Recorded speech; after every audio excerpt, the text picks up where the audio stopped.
Paul Moulamboué, bonjour. Bonjour. Vous étiez chargé de la sécurité à l'inspection générale de la police le 1er juin 2010, le jour où Floribert Chebeya a été tué. Vous étiez vous-même au bureau ce jour-là. Qu'est-ce que vous avez vu? C'est à partir de 17 h, il y a mon ami le major Christian Goy, qui est le commandant bataillon Simba, qui m'a appelé. Il m'a dit que je suis accompagné par un visiteur de marque qui va rencontrer le général Numbi.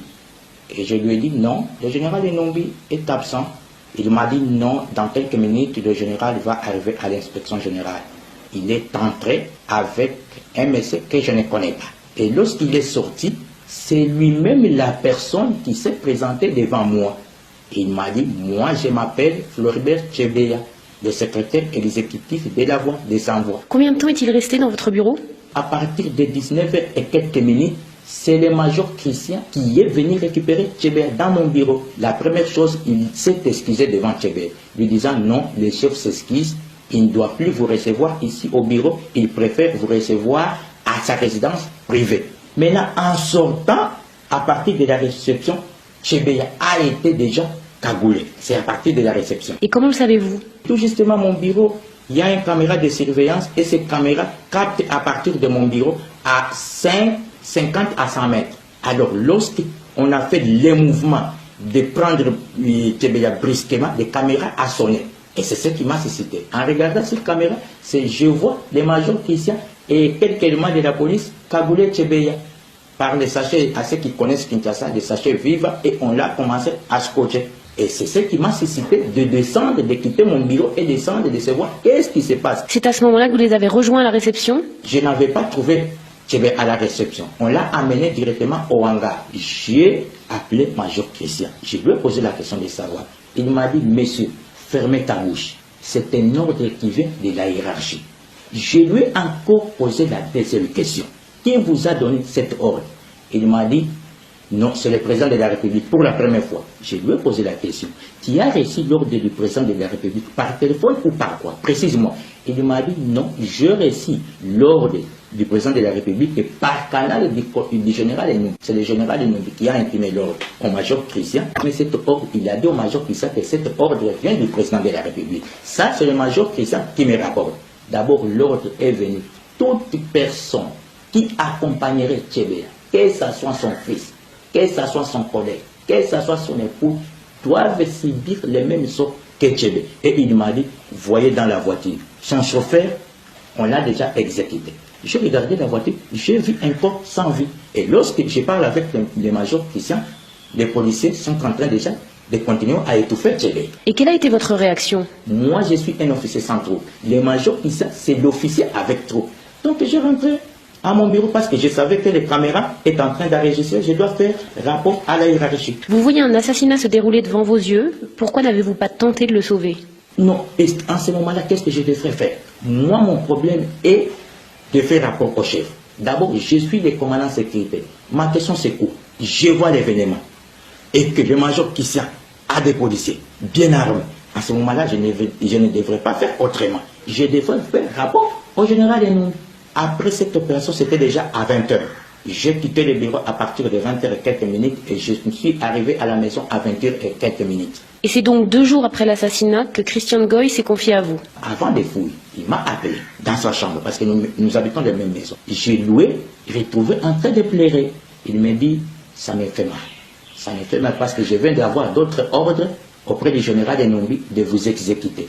Avant de fouiller, il faut exécuter ton ami. Je lui ai demandé, est-ce que le général Enumbi vous a dit le mobile de cet assassinat, d'exécuter Chebeya? Il m'a dit non. Chebeya est un témoin gênant il m'a dit pour 2 choses. 1, le massacre de Bundu Diakono. De 2, M. Chebeya avait enquêté des massacres de l'Équateur. Les gens qui ont fait cette opération, ce sont les éléments du bataillon Simba dirigé par le major Christian. Et que ces bataillons recevaient les ordres directement du général Numbi. 10 jours après le meurtre, vous vous faites enlever. Là, lorsqu'on m'a arrêté, on m'a cagoulé. Et on m'a amené dans une destination inconnue. Maintenant, lorsque nous étions arrivés dans cette destination, on m'a fait ouvrir les cagoules. Et je me suis retrouvé que je suis dans la résidence privée d'un conseiller du général Enumbi. On commence à me traiter, toi tu es très, tu voudrais trahir le général Enumbi. Bon, ça c'est le 11, jusqu'à les 13. Les 13 c'était un certain dimanche. Okay. Après quelques minutes, à 14, on nous a amenés à manger. Je surveillais les mouvements des policiers. Et je suis sorti brusquement, j'ai escaladé le mur et je suis parti. Vous restez 9 mois caché à Kinshasa, puis vous décidez de vous rendre à la justice. Mais là, vous êtes à nouveau arrêté, emmené à Lubumbashi.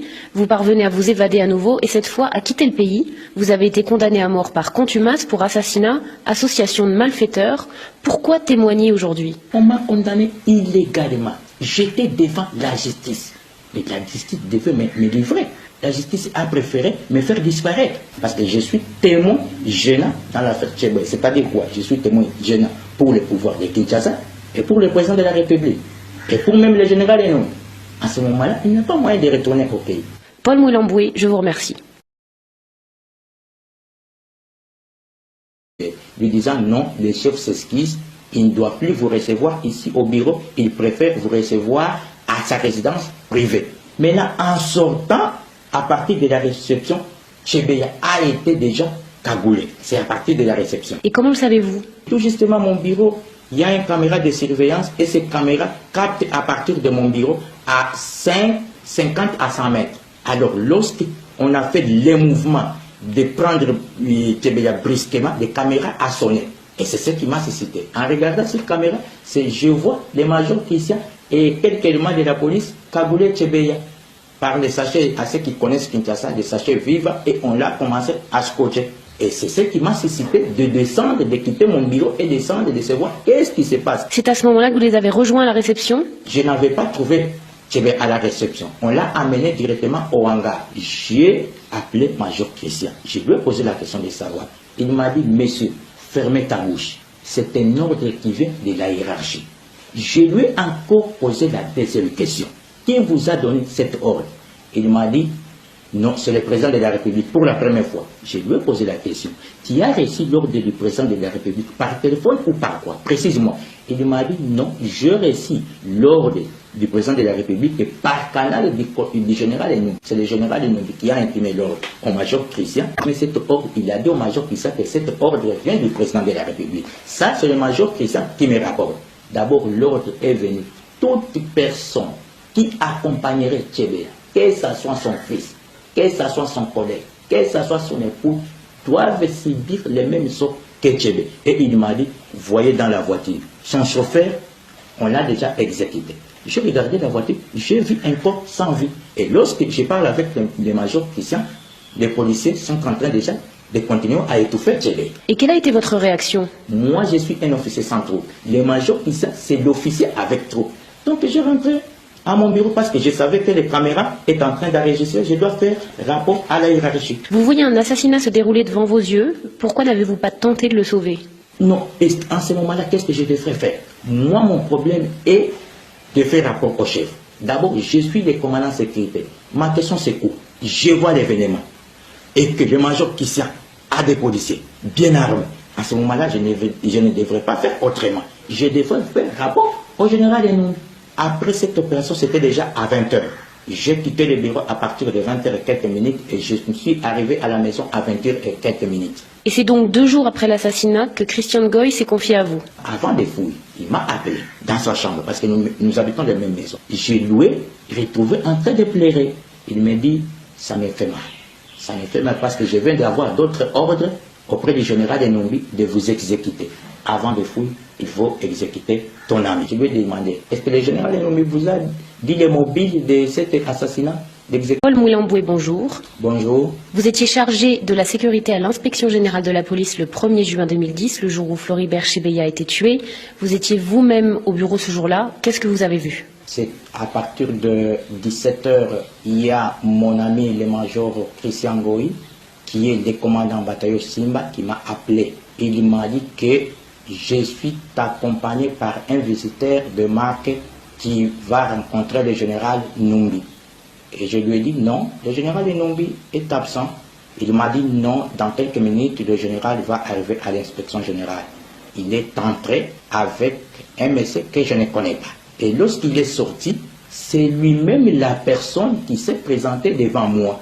Il m'a dit, moi je m'appelle Floribert Chebeya, le secrétaire exécutif de la Voix des Sans-Voix. Combien de temps est-il resté dans votre bureau? À partir de 19h et quelques minutes, c'est le major Christian qui est venu récupérer Tchébé dans mon bureau. La première chose, il s'est excusé devant Tchébé. Il m'a dit non, Tchébé est un témoin gênant il m'a dit pour deux choses. Un, le massacre de Bundu Diakono. De deux, M. Tchébé avait enquêté des massacres de l'Équateur. Les gens qui ont fait cette opération, ce sont les éléments du bataillon Simba dirigé par le major Christian. Et que ces bataillons recevaient les ordres directement du général Numbi. 10 jours après le meurtre, vous vous faites enlever. Là, lorsqu'on m'a arrêté, on m'a cagoulé. Et on m'a amené dans une destination inconnue. Maintenant, lorsque nous étions arrivés dans cette destination, on m'a fait ouvrir les cagoules. Et je me suis retrouvé que je suis dans la résidence privée d'un conseiller du général Numbi. On commence à me traiter, toi tu es très, tu voudrais trahir le général Numbi. Bon, ça c'est le 11, jusqu'à le 13. Le 13 c'était un certain dimanche. Okay. Après quelques minutes, à 14, on nous a amenés à manger. Je surveillais les mouvements des policiers. Et je suis sorti brusquement, j'ai escaladé le mur et je suis parti. Vous restez 9 mois caché à Kinshasa, puis vous